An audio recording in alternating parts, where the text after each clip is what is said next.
দেখতেই পাচ্ছ বন্ধুরা, এটা আমাদের চক্রবর্তী পাড়ার প্যান্ডেল। প্যান্ডেলটা খুব সুন্দর করেছে।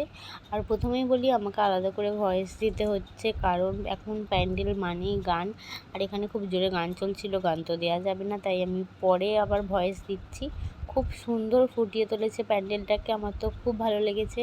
আর আমি যেভাবে ঠাকুর দেখতে চলে গিয়েছিলাম, জাস্ট একটা কুর্তি পরে, জাস্ট আমি বাজারে বেরিয়েছিলাম, তো তখনই ভাবলাম, রাস্তা থেকে দেখলাম যে প্যান্ডেলটা সত্যি খুব সুন্দর দেখতে লাগছে। আর ওইভাবেই আমি ঠাকুর দেখতে চলে এসেছি, আবার একা একাই, কোনো রকম সাজগোজ ছাড়াই। আমার মতো কেউ কি আছে যে এইভাবে ঠাকুর দেখতে কেউ যায়?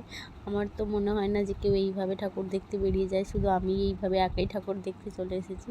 যাই হোক, ঠাকুর তখনও কমপ্লিট হয়নি, জাস্ট রেডি হচ্ছিল।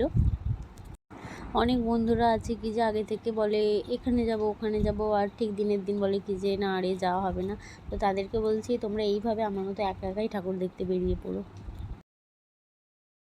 আর এই যে সিলেটে হাতে আঁকা ছবিগুলোও খুব সুন্দর করেছে, মাদুরের ওপর ড্রয়িং করা, মানে খুবই সুন্দর, অনেক সুন্দরভাবে ফুটিয়ে তুলেছে।